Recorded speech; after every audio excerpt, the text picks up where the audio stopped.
السلام علیکم ورحمۃ اللہ وبرکاتہ۔ جی الحرص علی نیل المطلوب، الحرص علی نیل المطلوب، انسان کی خواہش اور چاہت پسندیدہ چیزوں کے حاصل کرنے کے لیے، پسندیدہ چیزوں کو اپنانے کے لیے کہ ہمیں وہ مل جائے، اس کے لیے کوشش کرنا، رجا۔ آدمی کے اندر امید ہے، یعنی اب وہ اس کے قدم تیزی کے ساتھ بڑھ رہے ہیں تاکہ وہ ٹارگٹ جو ہمارا ہے وہ ہمیں مل جائے، حاصل ہو جائے، امید کے تحت دوڑ لگاتا ہے، تو اس کے لیے کوشش، الحرص علی نیل المطلوب، تو یہ رجا ہے۔ ان دونوں کی مثال اہل علم نے جو دی ہے پرندے کی دی ہے، کہ ایک پرندہ اگر آسمان میں اڑان بھرنا چاہتا ہے تو اسے دو پر کی ضرورت ہے، ایک پر سے وہ اڑان نہیں بھر سکتا، ایک پر کا نام خوف ہے، دوسرے پر کا نام رجا ہے۔ اس کی مثال ان دو پروں کی طرح سے ہے، دونوں پروں کا بیلنس ہونا چاہیے،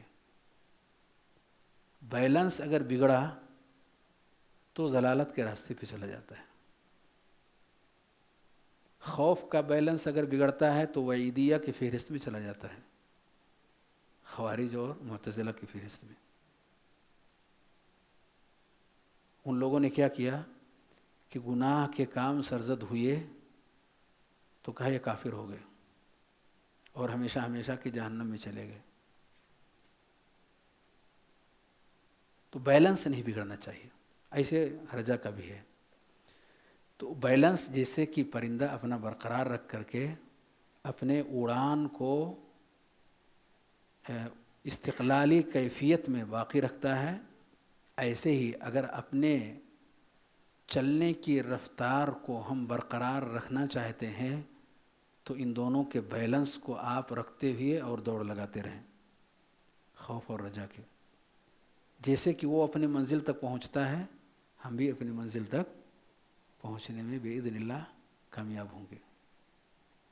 پر محبت کیا چیز ہے؟ یہ محبت اس کا سر ہے، پرندے کا سر ہے۔ اگر سر نہیں تو کیا وہ پرندہ زندہ رہے گا؟ نہیں زندہ رہے گا۔ اگر محبت کسی عبادت سے نکال لی جائے تو روح فنا ہو جاتی ہے، تو عبادت کی روح محبت ہے۔ کسی کے ڈر سے، کسی کی وجہ سے اس کام کو اگر ہم کر رہے ہیں، بچوں کو ڈرا دھمکا کر کے آپ کچھ بھی کروا لیں، محبت سے اس کام کو اگر نہیں کیا ہے تو اس میں روح نہیں ہے، عبادت کی روح نہیں ہے۔ تو اگر روح نہیں ہے تو ایک شکل ہے، وہ ڈھانچہ ہے، اس کی کوئی اہمیت اللہ رب العالمین کی نگاہ میں نہیں ہوتی۔ تو اگر ہم اس کی اہمیت چاہتے ہیں کہ اللہ رب العالمین کے یہاں برقرار رہے اور اس کے اثرات ہماری زندگی میں مرتب رہیں، تو یہ تبھی ہو سکتا جب ان تینوں اصولوں کو ہم اپنی ساری عبادتوں کے اندر باقی رکھنے کی پوری جد و جہد اور کوششیں کریں۔ ابھی جو میں نے عبادت کہا، دعا کہا، دعا یہ عبادت کا کیا ہے؟ مخ والی روایت صحیح نہیں ہے، هو العبادہ، دعا ہی عبادت ہے، ان الفاظ کے ساتھ روایت صحیح ہے۔ مخ العبادہ والی روایت ہے ترمذی کی، پر وہ صحیح نہیں ہے، اس کی سند نہیں صحیح ہے۔ تو دعا ہی عبادت ہے، گویا کہ ہمیں یہ بتایا جا رہا ہے کہ عبادت اگر کسی کو آپ نام دے سکتے ہیں تو دعا کو دے سکتے ہیں، یعنی اہم ترین عبادت کا ایک حصہ ہے یہ۔ اس میں ہم نے اگر اللہ رب العالمین سے مانگا اسی کیفیت کے ساتھ تو جو چیز بھی ہم مانگ رہے ہیں اللہ رب العالمین ہمیں وہ چیزیں ضرور عطا فرمائے گا، پر ڈھانچے والی دعا نہ ہو، بلکہ حقیقی معنی میں ہم دعا کر رہے ہیں اپنے رب سے اور ان امور کی رعایت کرتے ہوئے۔ نمبر 3، انسان سوتے وقت ان آداب کا خیال رکھے جو شریعت اسلامیہ نے ہمیں دیے ہیں۔ کہتے ہیں جلدی سونا جلدی جاگنا، عشاء سے پہلے نہ سو، عشاء کے بعد بات چیت نہ کرو۔ آج کے دور کا بہت بڑا فتنہ یہ ہے کہ 12 بجے رات سے پہلے ہم اسے رات ماننے کے لیے تیار ہی نہیں ہوتے ہیں۔ فتنہ ہے کہ نہیں ہے؟ ہم تصور ہی نہیں کرتے ہیں کہ ابھی رات ہوئی ہمیں سونا چاہیے۔ کبھی کوئی ایمرجنسی آ جائے وہ بات الگ ہے، ہمارا وہ طریقہ بن جائے یہ دوسری بات ہے۔ جتنے بڑے اہل علم ہیں ان کی زندگیوں کو اس حدیث کی روشنی میں آپ دیکھیں گے کہ انہوں نے اس پر پابندی کے ساتھ عمل کرنے کی کوشش کی ہے کہ اگر عشاء سے پہلے سونے سے آدمی اپنے آپ کو باز رکھے، عشاء کے بعد بے وجہ کی گفتگو اور مجلسیں جمانے والے، محفلیں منعقد کرنے والے طور طریقے سے اگر ہم اپنے آپ کو روکنے میں کامیاب ہو جائیں تو بإذن اللہ رات کے بہت سارے اوقات ہمیں ملیں گے کہ ادھر جو ہم حاصل کرنا چاہتے ہیں وہ اس وقت میں ہم بتمام و کمال حاصل کر سکتے ہیں۔ پر ایک بار ذہن میں یہ یقین بٹھانا چاہیے کہ ہم اس حصے میں اٹھ کر کے وہ کام کر سکتے ہیں جو کام کی ادھر ہم گھنٹوں گھنٹوں جاگ کر کے نہیں کر سکتے۔ مولانا ابوالکلام آزاد کی سوانح آپ پڑھیں، اسی سرزمین کے بہت بڑے عالم دین، کہ رات کے وقت میں جب لوگ گفتگو اور بات چیت کے لیے جمع ہوں وہ اس وقت سو جانے، اور جب لوگ سو جائیں تو وہ اٹھ جانے کی پابندی کیسے انہوں نے کیا ہے۔ اور اکثر کتابیں جو انہوں نے لکھی ہیں اسی طور پر لکھی ہیں، تمام مشغولیات کے باوجود وہ صبح سویرے ایک دم اٹھتے، جسے آپ کہیں 3 بجے 4 بجے کے درمیان، اور اٹھ کر کے وہ اپنے مشن پر جڑ جاتے۔ تو یہ طور طریقہ اگر کوئی شخص اپناتا ہے بإذن اللہ، میں نہیں کہتا ہوں پہلے دن اسے ساری چیزیں حاصل ہوتی ہیں، کوشش انسان کرتا ہے، کوشش کرتے کرتے اپنے منزل تک پہنچتا ہے، پر کوشش کا راستہ اگر صحیح ہے تو انشاءاللہ منزل اس کے لیے نزدیک ہے۔ یہ 3 چیزیں ہو گئی۔ چوتھی چیز یہ ہے کہ اس کے ساتھ ساتھ ہمیں طہارت کا خاص اہتمام کرنا چاہیے سوتے وقت، طہارت کا، کیونکہ اللہ پاک ہے اور پاکیزگی کو پسند کرتا ہے۔ ہم نے ظاہری طہارت حاصل کیا وضو بنا کر کے، معنوی طہارت ہم نے حاصل کیا دعائیں پڑھ کر کے۔ اب ہماری کیفیت جو ہوئی مکمل طہارت کی ہوئی۔ رب کریم کا اگر لطف اور اس کا احسان ہو سکتا ہے کسی کے اوپر تو اپنے ان خاص بندوں پر جو ان اوصاف سے مالا مال ہیں جو ہمارے رب کو عزیز ہے۔ اس کیفیت کے ساتھ اگر انسان سوتا ہے اللہ رب العالمین اپنے بندے کی مدد کرتا ہے۔ وَإِنَّ اللَّهَ لَمَعَ الْمُحْسِنِينَ، لَمَعَ الْمُحْسِنِينَ، اچھے کام کرنے والوں کے ساتھ اللہ ہے، یعنی اس کی مدد کرتا ہے۔ کتنی باتیں ہو گئی؟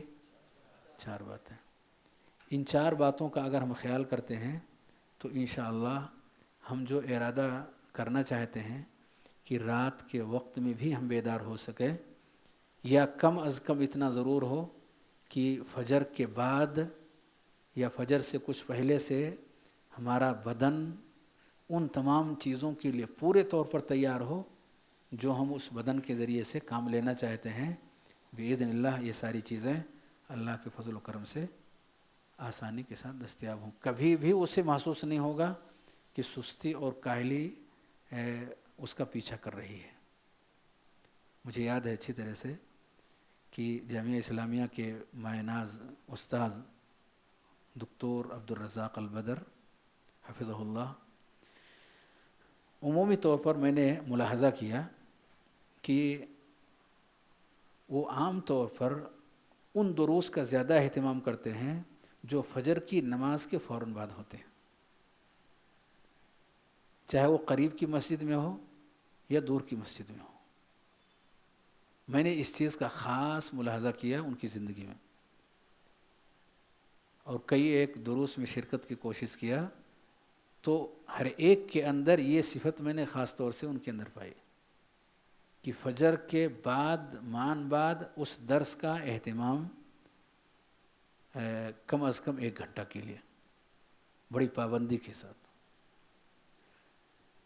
تو یہ وہ چیز ہے جو اگر ہم اس طرف دھیان دیں اور کوشش کریں تو اس وقت کی جو برکت ہے انشاءاللہ ان تمام کاموں کے لیے پورے طور پر ہو جائے گی جو ہم چاہتے ہیں۔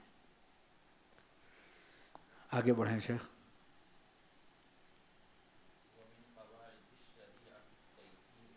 ابھی ہم نے جو پڑھا ہے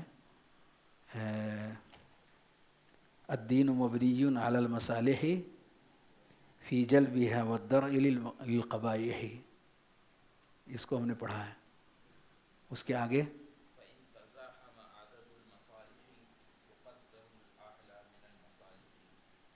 فَإِن تَزَاحَمَ عَدَدُ الْمَصَالِحِ يُقَدَّمُ الْأَعْلَى مِنَ الْمَصَالِحِ۔ یہاں مؤلف کہنا چاہتے ہیں کہ اگر کئی ایک مصلحتیں اکٹھی ہو جائیں، کئی ایک مصلحتیں، ابھی مصلحت سے مراد جو بتایا یعنی فائدے اور نفع کی چیزیں، فائدے اور نفع کی چیزیں، خیر کی چیزیں مصلحت کہلاتی ہیں۔ اگر کئی ایک نفع بخش چیزیں ہماری زندگی کے اندر اکٹھی ہو جائیں، یقدم الاعلی من المصالح، تو اس میں مصلحت کے اعتبار سے جو زیادہ اعلیٰ درجے کی مصلحت ہو اسے پہلے انجام دیا جائے۔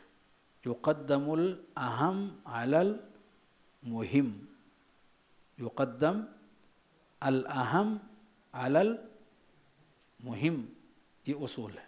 یقدم الاہم علی المہم، کہ ایک مہم ہے بہت اہمیت ہے، اور دوسرا اہم ہے یعنی سب سے زیادہ اہمیت کی حامل ہے، تو جو سب سے زیادہ اہمیت کی حامل ہو اسے پہلے کیا جائے، اور اہمیت کے اعتبار سے جس کا درجہ اس سے کچھ کم ہو تو اسے بعد میں لیا جائے۔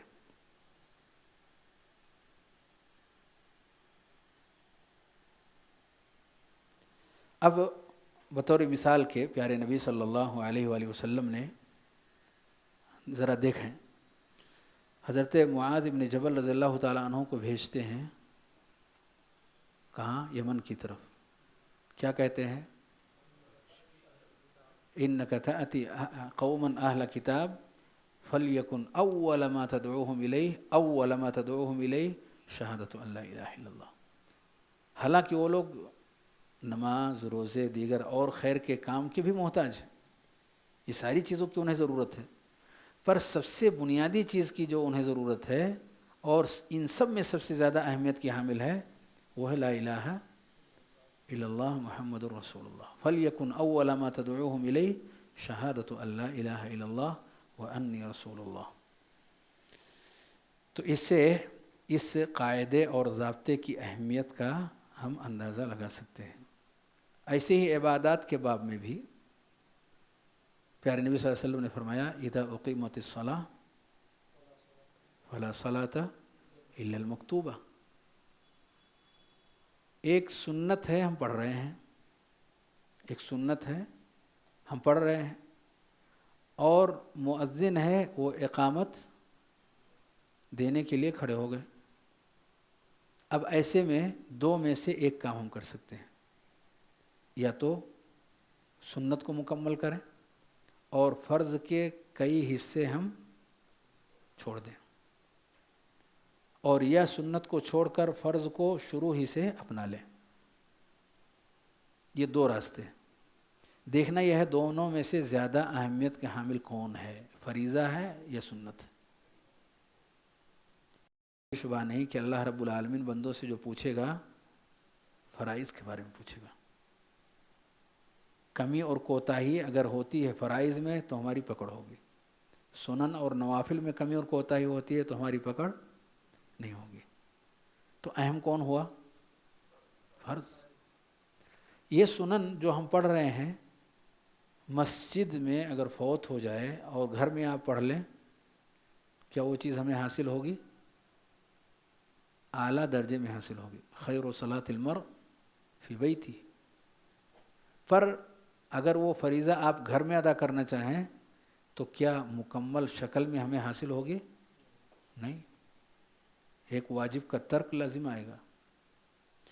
تو گویا کہ جسے ہم چھوڑ رہے ہیں یعنی سنت کو، اسے اس جگہ کے علاوہ میں بھی اگر ادا کرتے ہیں تو اعلیٰ شکل میں ہمیں مل سکتی ہے۔ اور جس فریضے کے لیے اقامت کے ذریعے سے ہمیں دعوت دی جا رہی ہے، بلایا جا رہا ہے، اسے اگر ہم ترک کرتے ہیں تو ایک اہم ترین چیز کے بہت سارے حصوں سے ہم محروم ہو رہے ہیں، اور پھر اس کے تدارک کی کوئی شکل نہیں ہے۔ جو چیز ہم سے فوت ہو جائے، گرچہ آپ کو رکعت مل گئی، تکبیر تحریمہ اگر نہیں ملا تو کیا تکبیر تحریمہ کا اجر ہمیں مل سکے گا؟ نہیں مل سکتا۔ یا قیام کے اور بہت سارے حصے ہم سے فوت ہو جائیں، سورہ فاتحہ یا اس کے بعد کے کچھ حصے، ظاہر سی بات ہے رکوع سے پہلے اگر ہم امام کے ساتھ مل گئے تو وہ رکعت ہماری ہوگی، شمار ہوگی، لیکن مکمل نہیں ہوگی۔ تو اسی لیے اس ضابطے کو اگر ہم سامنے رکھیں تو ہم اس نتیجے تک پہنچ سکتے ہیں کہ ہر اعتبار سے روایت تو موجود ہے ہی ہے، لیکن روایت کے ذریعے سے جو ضابطہ ہمیں مل رہا ہے وہ یہ کہ جو اہم ہو اسے مہم پر مقدم کیا جائے۔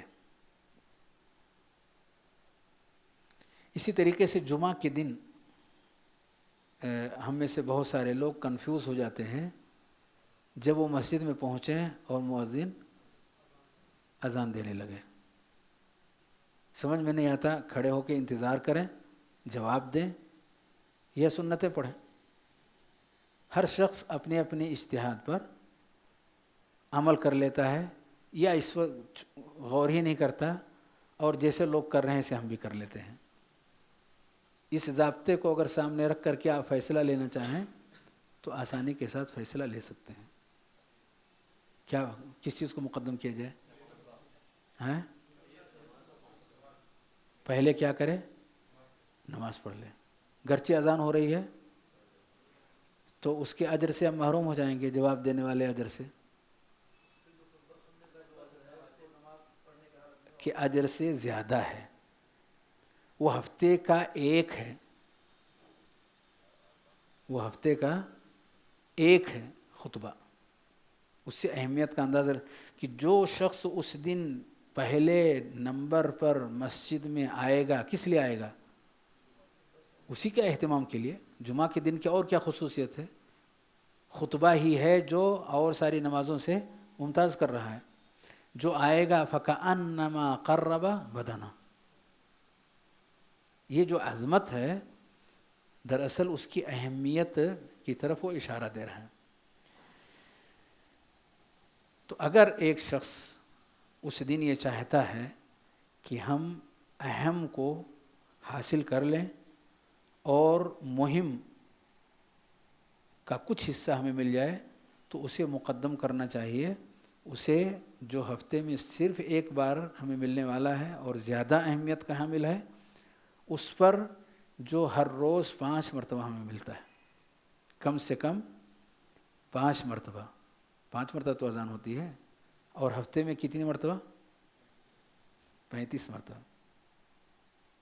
یعنی ہفتے میں جو 35 بار ہمیں ملنے والی ہے، 45 ہو گیا، 7 کو 5 سے ضرب دیں ہفتے میں، تو 35 بار ہمیں وہ چیز ملنے والی ہے۔ اسے ہم حاصل کرنے کے لیے ایک بار ہمیں وہ مل رہی ہے، اس کو ہم فوت کر دیں۔ اس سے آپ اہم اور مہم کے درمیان آپ فیصلہ لے سکتے ہیں، اور ڈیسیزن آدمی اس کے اعلیٰ مصلحت کو سامنے رکھتے ہوئے کہ جب اتنا اہتمام کیا گیا ہے خطبہ جمعہ کے لیے کہ آدمی آئے، صبح سویرے آئے تو ان آداب کا خیال کرتے ہوئے آئے، غسل کر کے آئے، نہ معلوم کتنی کتنی چیزیں ہیں، وہ سارے آداب آپ جانتے ہیں کہ جس چیز کا جتنا زیادہ اہتمام کیا جاتا ہے، اہتمام دلالت کرتا ہے اس کی اہم ہونے کا، اس چیز کے اہم ہونے کی یہ دلالات ہیں جس کا خیال کرنا ہمارے لیے ضروری ہوتا.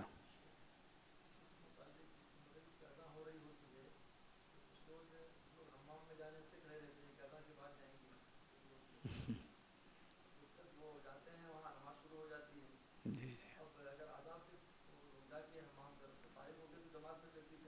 بالکل صحیح، بالکل صحیح.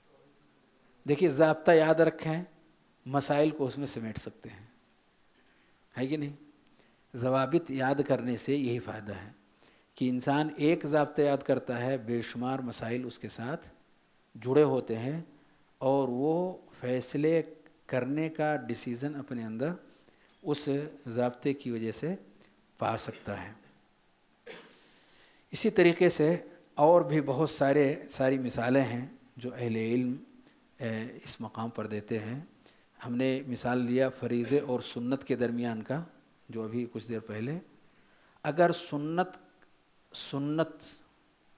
دو سنتیں اکٹھی ہو جائیں، ادھر بھی ایک سنت ہے ادھر بھی ایک سنت ہے، اگر دو سنتیں اکٹھی ہو جا رہی ہیں تو کس سنت کو کس سنت کے اوپر مقدم کیا جائے؟ زیادہ اجر والی.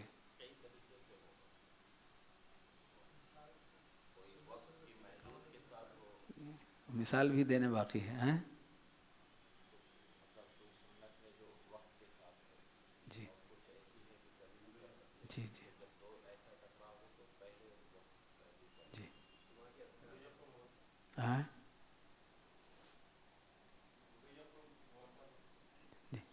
دیکھیے اس کے ضوابط ہر مثال کے ساتھ ساتھ الگ الگ ضوابط آ سکتے ہیں. یہاں صرف مختصر سی ایک مثال دوں گا، سنت راتبہ اور نفلی سنت. سنت راتبہ یعنی سنت مؤکدہ جس کو کہتے ہیں، سنت مؤکدہ اور نفلی سنت. اگر یہ دونوں ہیں تو دونوں میں سے کس کو مقدم کیا جائے؟ ظاہر سی بات ہے کہ جو مؤکد سنت ہے اسے مقدم کیا جائے. تو گویا کہ ہر وہ چیز جس کی اہمیت وقت کی وجہ سے بڑھی ہو، جس کی اہمیت جگہ کی وجہ سے بڑھی ہوئی ہو، جس کی اہمیت کسی حالت کی وجہ سے بڑھی ہوئی ہو، تو جو بھی قرائن اس کے ساتھ جڑے ہوئے ہیں، وقت کے قرینے، جگہ کے قرینے، حالات کے قرینے، ان سب کی رعایت شریعت اسلامیہ نے کی ہوئی ہے. یعنی ان سب کی وجہ سے وہ زیادہ اہم ہو رہی ہے تو اس کو جو کم اہمیت والی ہے اس کے اوپر مقدم کر دیا جائے گا.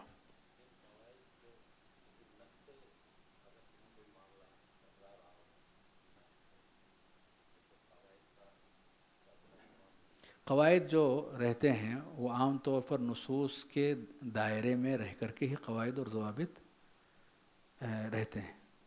لیکن اگر کوئی قواعد کو غلط رخ دے تو ظاہر سی بات ہے کہ نصوص وہاں نصوص کے ذریعے سے اس کو صحیح سمت دے دیا جائے گا.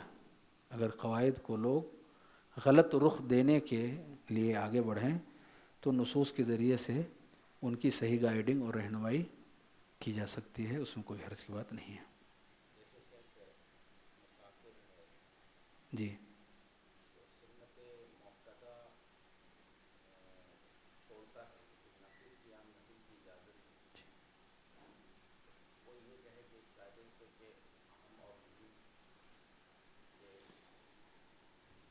نہیں، وہی میں نے ابھی ذکر کیا کہ حالات، جگہیں، اوقات.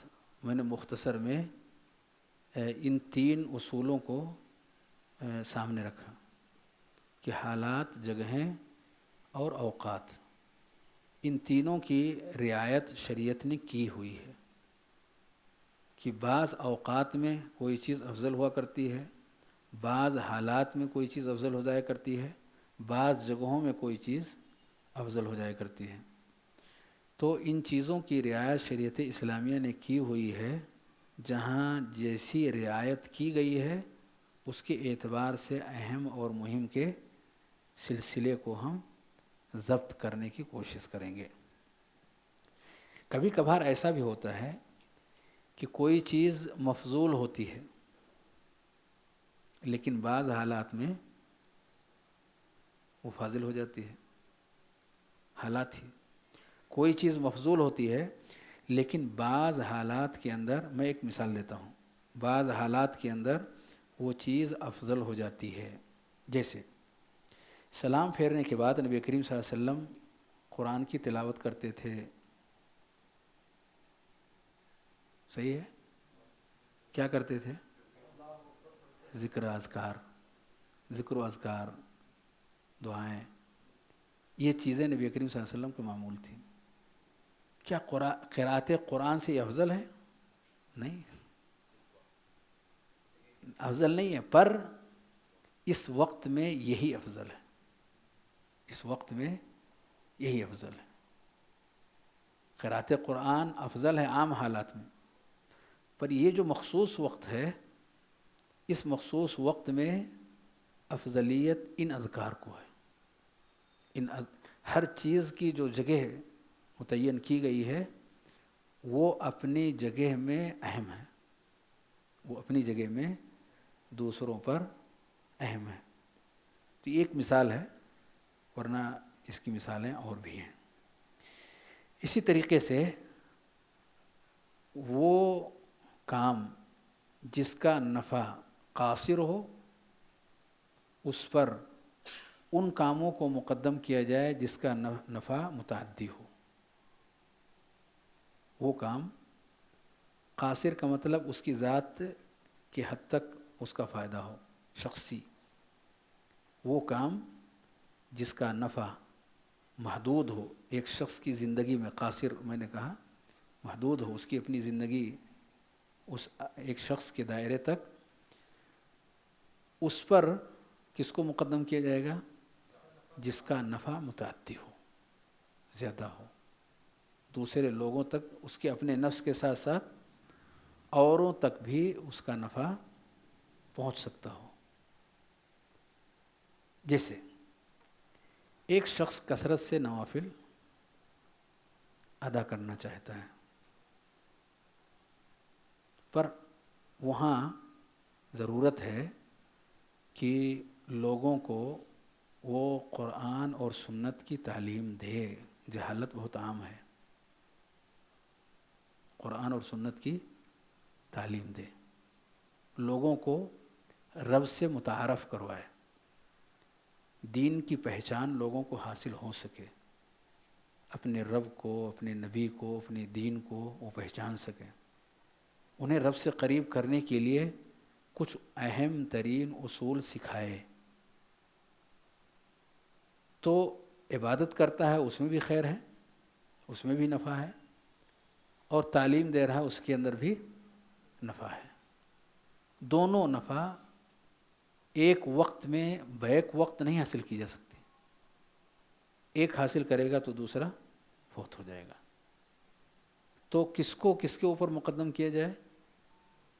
میں نے نفلی عبادت کہا، فرائض نہیں اس میں داخل ہے، فرائض سب کے لیے ہیں۔ قاصر پر متعدی کو مقدم کیا جائے گا۔ جو مثال میں نے دی ہے اس میں کس کو کس پر مقدم کریں گے؟ تعلیم پر نماز کو مقدم کریں گے۔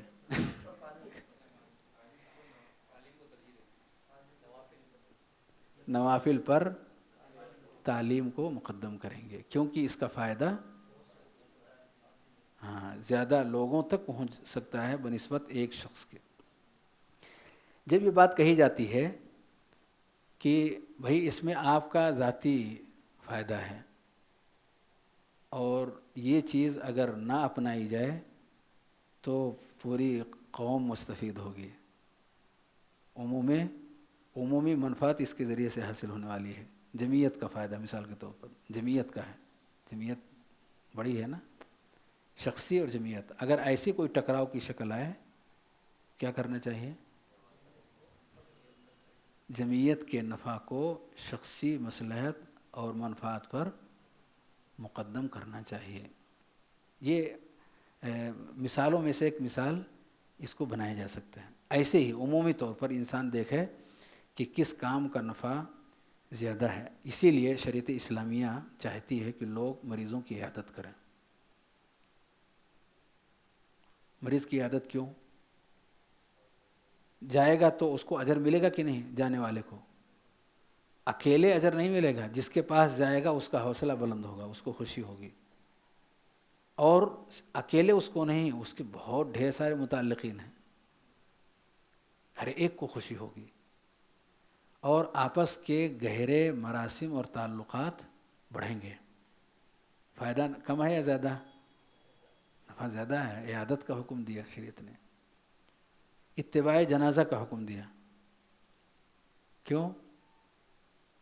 وہاں بھی یہی چیز ہے کہ ایک انسان جب کسی میت کا ساتھ دیتا ہے تو اجر کے ساتھ ساتھ میت کے جو حقوق ہیں، ایک تو اس کی ادائیگی، دوسرے اس میت کے جو متعلقین ہیں ان کے اوپر آئے ہوئے غم میں ان کو سہارا دینے، انہیں تسلی دینے کا عملی قدم جو وہ بڑھا رہا ہے۔ تو دراصل اس طرح کے جو کام ہیں اگر دیکھا جائے تو شریعت اسلامیہ نے ان کو بڑی اہمیت دی ہے اور اس کو حقوق میں شمار کیا ہے۔ ہاں، کہ ایک مسلمان کا دوسرے مسلمان کے اوپر یہ حق ان کاموں کو انجام دے۔ وجہ کیونکہ آپ اگر کوئی ذاتی نفع اور فائدہ کے کام پر لگے ہوئے ہیں تو اس میں کوئی شبہ نہیں کہ وہ خیر ہے، پر جس خیر کے لیے آپ کو بلایا جا رہا ہے یہ خیر اس سے کہیں بڑھ کر کے ہے، تو اسے آپ چھوڑ کر کے آپ کا نقصان نہیں ہے، آپ اس سے بڑے فائدے کے لیے آپ وہاں سے اٹھ رہے ہیں۔ اس لیے افسوس نہیں ہونا چاہیے اور انسان کو اس کے ذریعے سے نصیحت۔ کل ایک فائدہ ہے بھی کہ کل آپ کے اوپر بھی اگر کوئی مصیبت آتی ہے تو اللہ نے اس کائنات کو کے اندر یہ سنت رکھی ہے، یہ طریقہ کہ لوگ ایک دوسرے کے غم کو بانٹنے کا ذریعہ اور سبب بنتے ہیں اگر وہ راستہ فراہم کیا جائے۔ آج ہم کسی کے کام آتے ہیں تو کل جب ہم مصیبت میں گرفتار ہوں گے تو ہمارے بھی کوئی نہ کوئی کام آئیں گے۔ باپ جب کوئی عمل صالح کرتا ہے تو اپنے لیے ضرور کرتا ہے، پر اپنے باپ کے ساتھ اگر وہ کر رہا ہے تو ایک حصہ وہ اپنے اولاد کو دے رہا ہے کہ ہم بھی جب اس مرحلے میں آئیں تو آپ ہمارے ساتھ یہ حسن سلوک کرو۔ یہ گویا کہ عملی تربیت ہے اور اسے ٹریننگ دی جا رہی ہے کہ اس کا فائدہ خود ہمارے اوپر دنیاوی اعتبار سے پلٹ کر کے آنے والا ہے، ان فوائد کے علاوہ جو اس سے پہلے بھی ذکر کیے گئے۔ تو یہ معنی ہے اس کا فَإِن تَزَاحَمَ عَدَدُ الْمَصَالِحِ، اگر کئی ایک مصلحتیں اکٹھی ہو جائیں، ایک سے زائد نفع والے کام اکٹھے ہو جائیں، جیسے کہ مثالیں دی گئی، يُقَدَّمُ الْأَعْلَى مِنَ الْمَصَالِحِ، تو ان مصلحت والے کاموں میں جو اعلیٰ درجے کی مصلحت جس کام کے اندر ہے اسے مقدم کیا جائے ادنا مصلحت والے کام پر۔ جی شیخ۔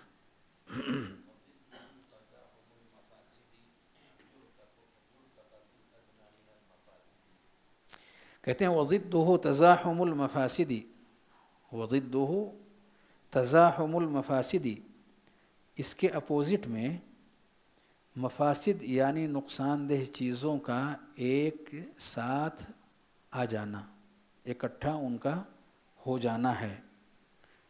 تو اگر ایسا ہو جائے کہ کئی ایک نقصان والی چیزیں ہمارے سامنے ہیں، کسی ایک کا ارتکاب ہم کو کرنا ہے، کوئی ایک اپنی زندگی میں لانی ہے، یُرْتَكَبُ الْأَدْنَىٰ مِنَ الْمَفَاسِدِ، تو اس میں جو کمتر درجے کا کے نقصان والے اعمال ہیں انہیں اپنایا جائے۔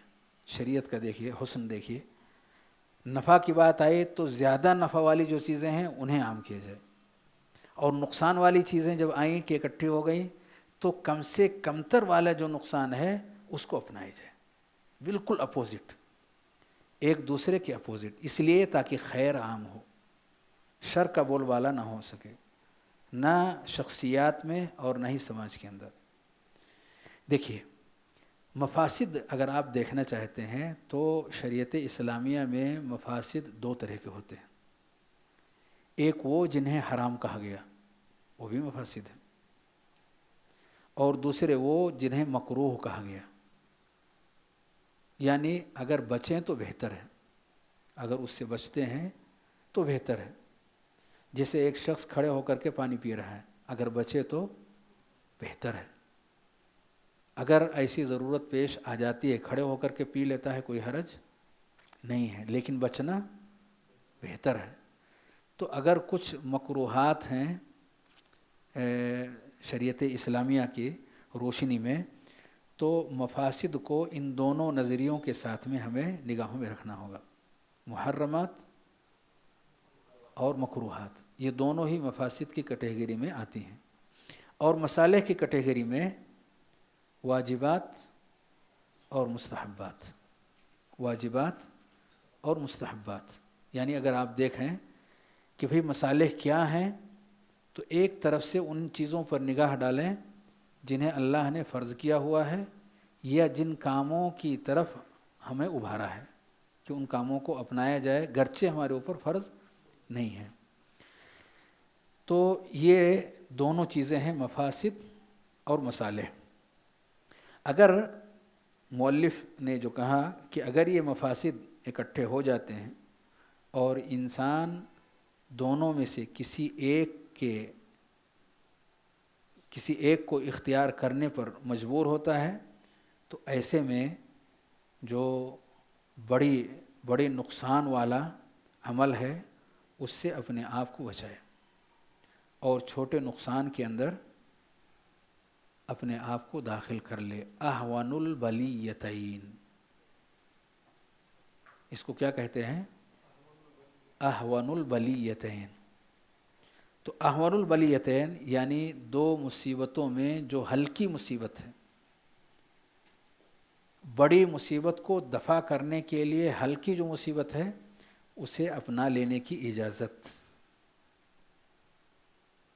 اب ایک مثال لے لیں، موب لنچنگ، مثال سمجھ میں آئے گی نہیں؟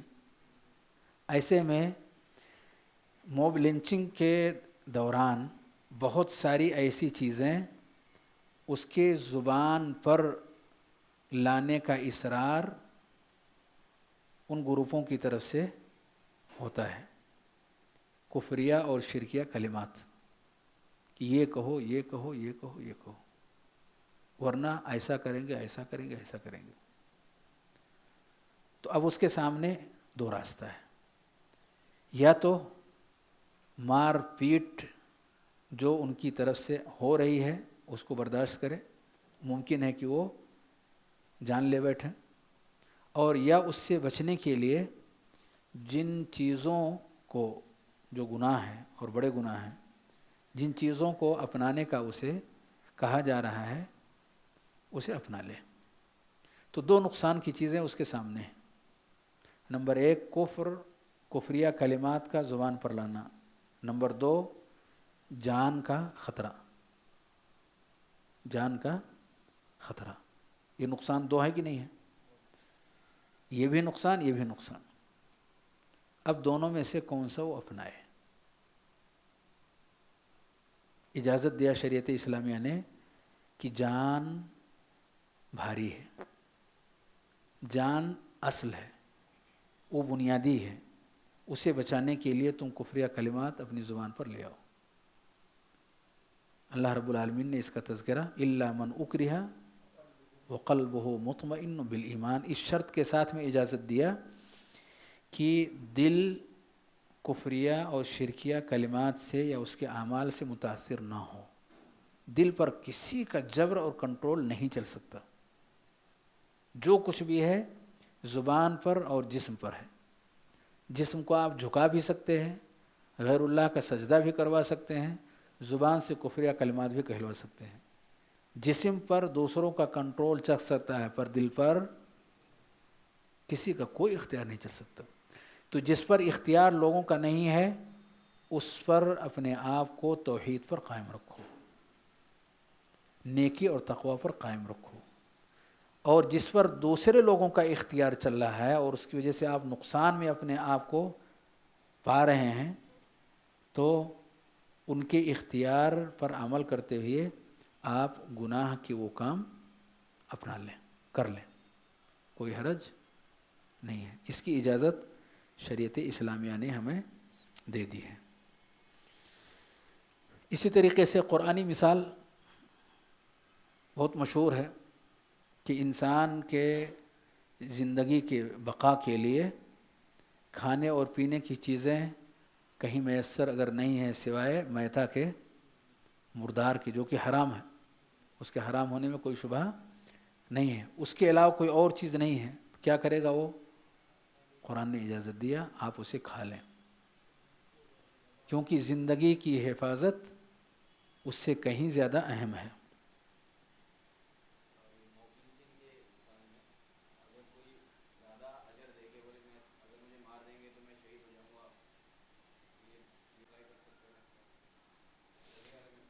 کوئی حرج نہیں ہے، ایسا کر سکتا ہے، یہ عزیمت ہے، یہ عزیمت، وہ رخصت ہے جو ابھی بتایا گیا ہے، وہ رخصت ہے اور یہ عزیمت ہے۔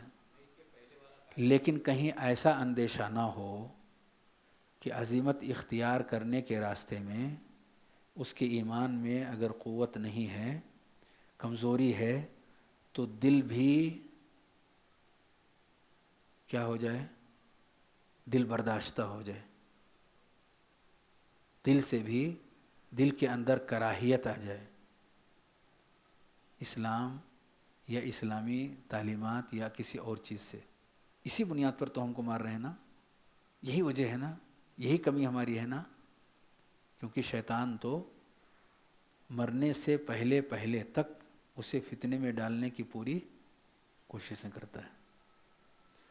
تو کہیں ایسا نہ ہو، اللہ حفاظت کرتا ہے اپنے بندوں کی، اگر وہ دین پر قائم ہے، ایمان پر قائم ہے، تو حفاظت کے اسباب وہ مہیا کرتا ہے کہ ایمان کا سودا نہ ہونے پائے۔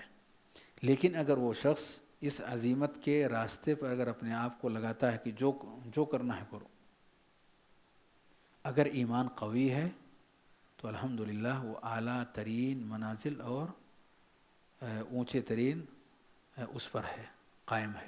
جیسے کہ امام احمد بن حنبل کے ساتھ معاملہ ہوا تو انہوں نے برداشت کیا، اور جو کچھ بھی ان کے ساتھ کیا گیا بتایا جاتا ہے، ان کی سیرت میں موجود ہے کہ اگر ایک ہاتھی پر برسایا جاتا تو وہ بھی چیخ پڑتا،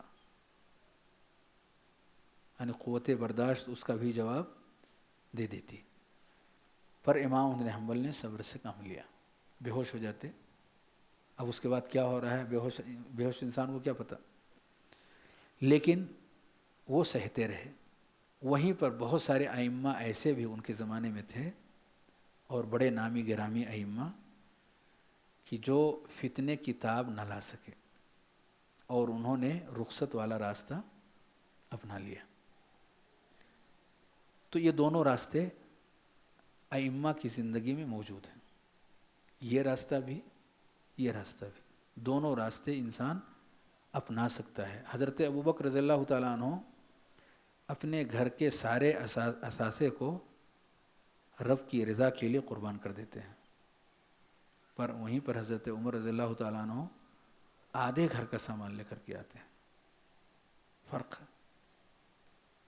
ایمان کی قوت اور صلابت میں یہ ان بڑے صحابہ کی مثال ہے کہ جن کا ہمسر بعد میں کوئی نہیں پیدا ہوا نہ ہوگا، ان دو کے ایمان میں اتنا تفاوت اور اتنا فرق ہے کہ وہ اپنے گھر کا سارا اثاثہ لے کر کے آگے، اور وہیں پر جب ایک اور صحابی نبی کریم صلی اللہ علیہ وسلم سے اجازت مانگتے ہیں کہ میں اپنے پورے مال کا صدقہ کر دینا چاہتا ہوں، آپ نے منع فرمایا،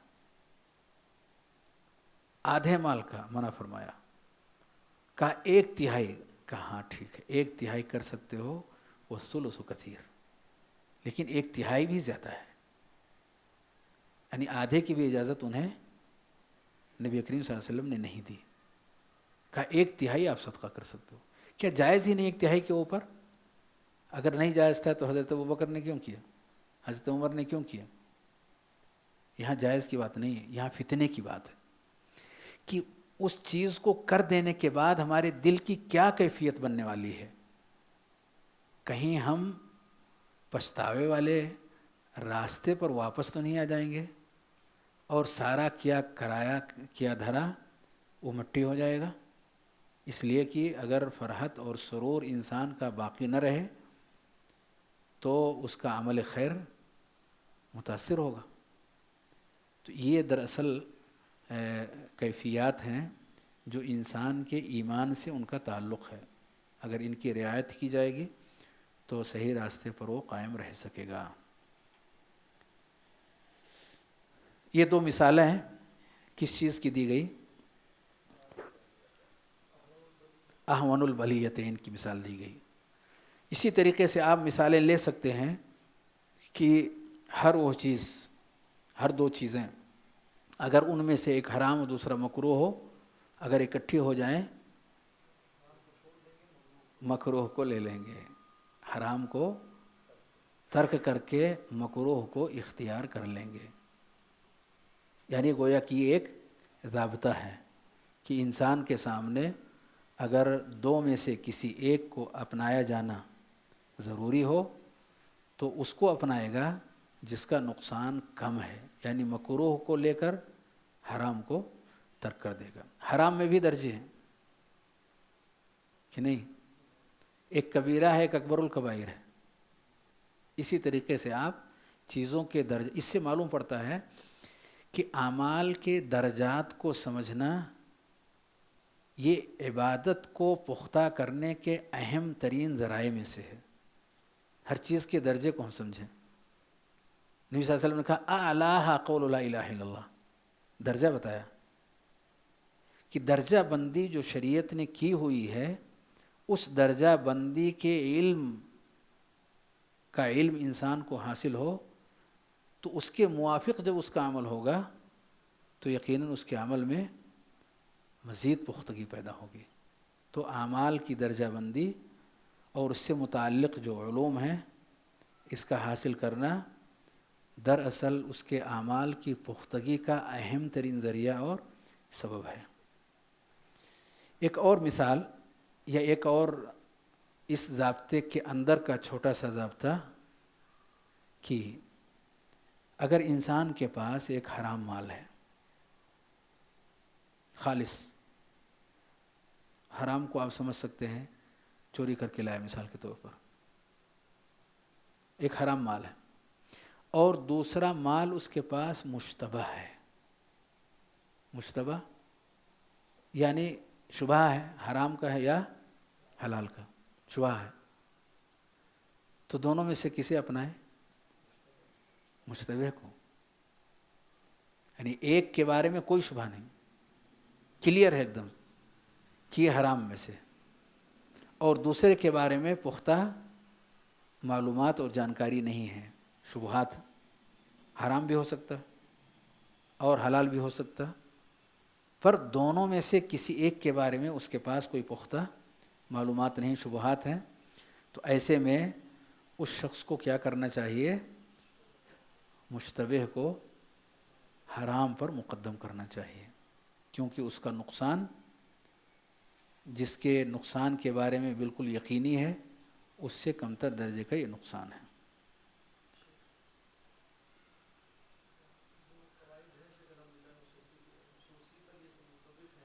جی کام کر کے العز ابن عبد السلام، کافی مبسوط کتاب ہے، اور اس باب میں بہت زبردست کتاب علامہ ابن رجب کی ہے، ابن رجب کی،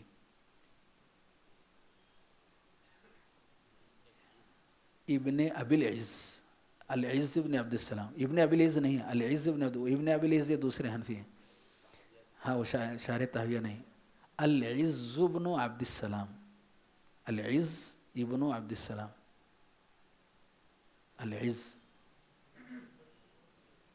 ہاں ان کی غالباً تقریر القواعد یا ایسا کر کے قواعد ہے، پورا نام ضبط نہیں ہے، تقریر القواعد یا ایسے کچھ کر کے ان کا نام ہے. یہ کتاب بہت مبسوط ہے، اور عصر حاضر کے بہت سارے اہل علم نے اس پر بہت کچھ لکھا ہے اس دور میں. یعنی آج کے حالات کو سامنے رکھتے ہوئے بہت ساری مثالوں کو بیچ میں لا کر کے، اور بہت ڈھیر ساری چیزیں جنہوں نے لکھی ہے. شیخ صالح بن غانم السدلان غالباً ان کی بھی القواعد الکبریٰ کر کے ان کی بھی کتاب ہے، جس میں نصوص کو خاص طور سے اس کے اندر ذکر کرنے کی کوششیں کی گئی ہیں. تو قواعد بھی دیکھیں، قواعد کن نصوص سے مستنبط ہیں اور کیا کیا چیزیں اس کے اندر دائرے میں آ رہی ہیں، ان ساری چیزوں کو اہل علم نے اپنی اپنی کتابوں میں ذکر کیا ہے. اس تعلق سے اگر شیخ سلیمان الرحیلی حفظہ اللہ، سلیمان بن سلیم اللہ الرحیلی کے دروس بھی دیکھیں، میرے خیال سے نیٹ وغیرہ پر ہوں گے، تو قواعد وغیرہ پر انہوں نے خوب زبردست دروس دیے ہیں. شیخ سلیمان الرحیلی یعنی عربی زبان میں، ہاں دہلی آئے تھے، جی جی جی، ہاں جی،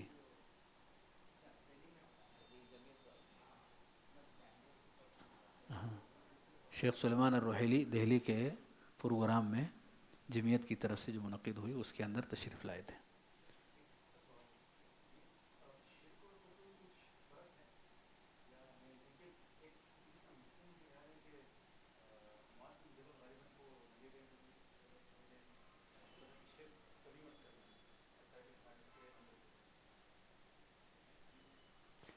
دیکھیے وہ جس حدیث کا آپ اشارہ کر رہے ہیں، وَإِن قُتِلْتَ أَوْ حُرِّقْتَ، وَإِن قُتِلْتَ أَوْ حُرِّقْتَ، اس کی سند میں کلام ہے، پر شرک سے ممانعت کرنے والی روایتیں بھی بہت ہیں اور نصوص قرآن بھی بہت ہیں. آپ کے سوال کا کیا وہ تھا؟ شرک اور کفر میں فرق. دیکھیے 1 بجے اذان ہے، 1 بجے اذان ہے، میرے خیال سے اب آگے والا نہیں ہوگا.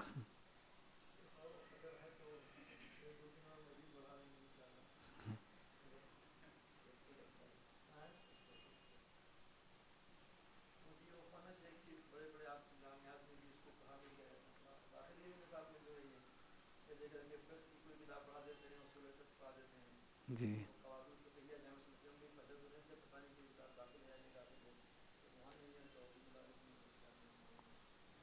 اللہ نے چاہا تو پھر انشاءاللہ اس کو، میرا ارادہ تھا کہ اس کو ختم کر دیا جائے، یہ جو منظومہ ہے، لیکن قدر اللہ وما شاء فعل. کوئی ایک بات آتی ہے تو مقصود یہ ہوتا ہے کہ وہ بات کچھ ایسے ذکر کیا جائے کہ سمجھنے اور سمجھانے کا ماحول بن سکے، صرف یہ نہ ہو کہ بات آئی اور پوری ہو گئی. تو اس کے لیے وقت زیادہ لگ گیا. تو اللہ رب العالمین نے چاہا تو انشاءاللہ جو حصہ بچا ہوا ہے کسی اور وقت میں، اس لیے کہ ابھی میں تقریباً 10-12 دن سے باہر ہوں مسلسل سفر میں، تو کل جانا ضروری ہے، کچھ مدرسے کی بھی مسائل ہیں.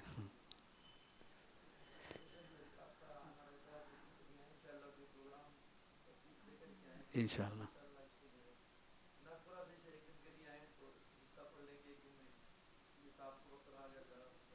نہیں، انشاءاللہ اسے پوری کرنے کی کوشش کی جائے گی.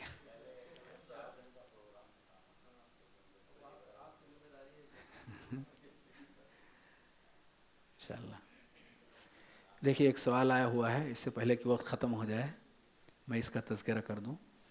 دیکھیے شرک کی تعریف کے تعلق سے ابھی باتیں آ چکی ہیں. آپ تھے، شرک والی بات سمجھ میں آئی ہے. تو جب آپ نے شرک کو سمجھ لیا ہے تو اب کفر کو سمجھ لیجئے. کفر کیا چیز ہے؟ الکفر هو جحد ما جاء به النبی صلی اللہ علیہ وسلم او جحد بعضہ.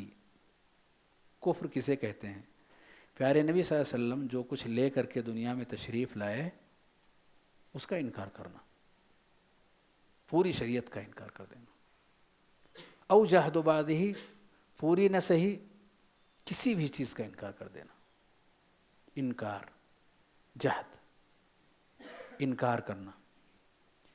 تو اگر کوئی شخص مسواک جیسے مسنون ہے، فرائض میں سے نہیں ہے، اس سنت کو بھی انکار کرتا ہے تو کفر ہے. وہ کفر جو مخرج من الملہ ہے، دائرہ اسلام سے باہر کرنے والا ہے. اور شرک جو آپ نے سنا، رب کریم کے حقوق میں سے کوئی بھی حق کسی اور کے لیے صرف کرنا، یہ شرک ہے. یہاں اللہ رب العالمین کا حق کسی اور کے لیے صرف کرنا نہیں، بلکہ یہاں شریعت کے کسی بھی حصے سے متعلق کوئی چیز یہ نہیں ہے کہ عملی اعتبار سے انسان نہیں کر پا رہا ہے، یہ کمزوری ہے عملی، تو اس کو کفر عملی کہتے ہیں. دائرہ اسلام سے خارج نہیں کرتا ہے، انسان گنہگار ہوگا، معصیت ہے، نافرمانی ہے کہ بھئی اس کے کرنے کا حکم نہیں کر پا رہے ہیں، کوتاہی انسان کی زندگی میں. پر دوسرا شخص ہے کہ اس کا انکار کر رہا ہے، مان ہی نہیں رہا ہے، باوجود اس کے کہ وہ ثابت شدہ چیز ہے، اسے بتایا بھی گیا، سمجھایا بھی گیا، دین اسلام سے اس کا تعلق ہے، پر اس چیز کو وہ دین کے دائرے سے خارج کرتا ہے. تو ایسا شخص خود ہی دین سے خارج ہو جائے گا. تو یہ ہے کفر. یہود و نصارہ مشرکین نہیں، کفار ہیں. انہوں نے نبی کریم صلی اللہ علیہ وسلم کو پہچانا کہ یہ نبی ہیں، اس کے باوجود انکار کر گئے. پہچاننے کے بعد یعرفونہ کما یعرفون ابناءہم، وہ مانتے تھے، دل سے تسلیم کرتے تھے، پہچان رہے ہیں کہ یہ نبی ہیں، پہچاننے میں کوئی کمی نہیں ہوئی. پر اس کے باوجود کچھ دنیاوی ان کے اپنے مسائل ہیں، کچھ کبر ہے، کچھ تکبر ہے، کچھ حسد ہے، جلن ہے، کیا کیا چیزیں انسان کی ہوتی ہیں جس کی بنیاد پر اس کا انکار کرتا ہے وہ. تو اگر انکار انسان کی زندگی میں آ جائے، کسی بھی چیز کا انکار، انہوں نے نبی کریم صلی اللہ علیہ وسلم کا انکار کیا، بقیہ شریعت کے اور حصوں کا انکار نہیں کیا، لیکن ایک ہی چیز کا اگر انسان انکار کر دے تو اس کے کفر کے لیے کافی ہے، وہ چیز بڑی ہو یا چھوٹی.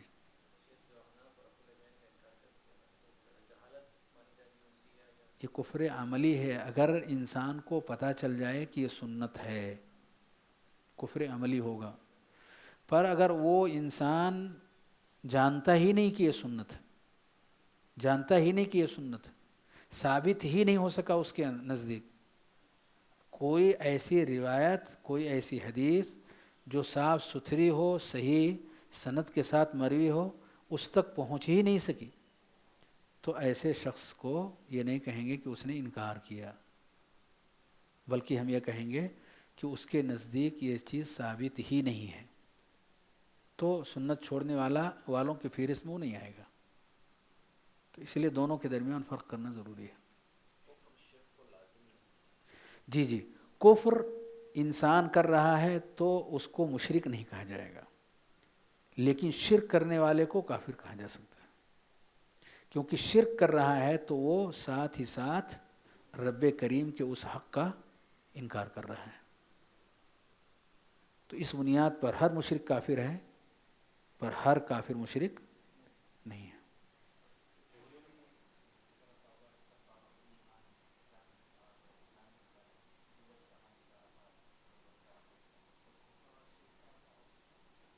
کفر اور شرک کا جو اصطلاحی اور شرعی معنی ہے وہ یہی ہے. ایسا نہیں کہ کفر بول کر کے شرک مراد لیا جائے.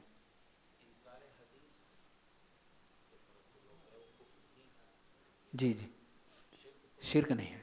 انکار حدیث، یہ انکار حدیث کا معنی یہ ہوا کہ یعنی اس کے حجیت کے حوالے سے انہوں نے اس بات کا انکار کر دیا کہ حجت ہمارے لیے اگر ہے تو صرف رب کریم کا قرآن ہے. اگر تعویل کی بنیاد پر یہ انکار ہے تو کافر نہیں ہے. تعویل کی بنیاد پر یعنی وہ کوئی چیز بحیثیت دلیل کے سمجھ کر کے اس کا انکار کرتے ہیں تو ایسے شخص کفار نہیں ہے، کافر نہیں ہے.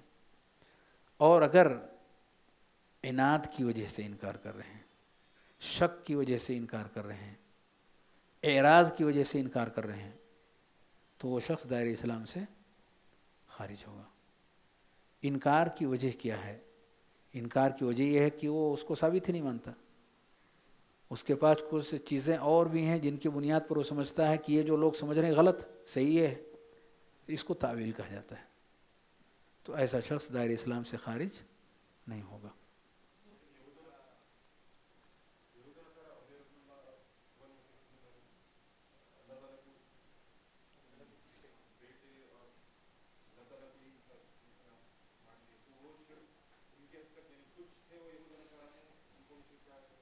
یعنی جو لوگ بھی رب کریم کی عبادتوں میں یا اس کے حقوق میں سے کوئی چیز میں اوروں کو شریک کر رہے ہیں وہ مشرک ہیں.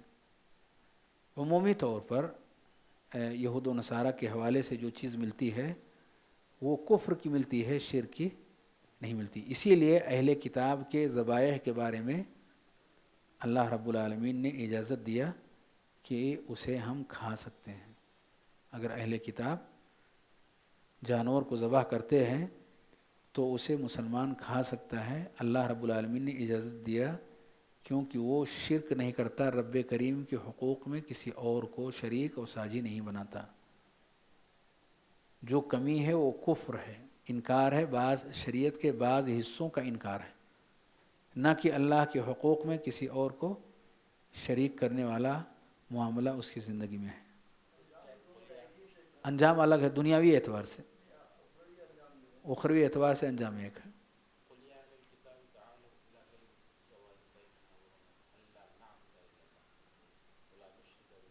جی جی وَلَا يَتَّخِذَ بَعْضُنَا بَعْضًا أَرْبَابًا مِّن دُونِ اللَّهِ، یہ ان کے اندر پایا جا رہا تھا. وَلَا يَتَّخِذَ بَعْضُنَا بَعْضًا أَرْبَابًا، یہ ارباب من دون اللہ ان کے یہاں موجود تھا. وَلَا نُشْرِكَ بِهِ شَيْئًا اس کے اصول میں سے ہے، اگر ان کے یہاں کسی کے پاس یہ چیز ہے تو اس سے بچے شرک سے. پر جو چیز عملی طور پر ان کے یہاں پائی جا رہی تھی وَلَا يَتَّخِذَ بَعْضُنَا بَعْضًا پائی جا رہی تھی. جزاکم اللہ خیر. سبحانک اللہم و بحمدک، اشہد ان لا الہ الا انت، استغفرک و اتوب الیک.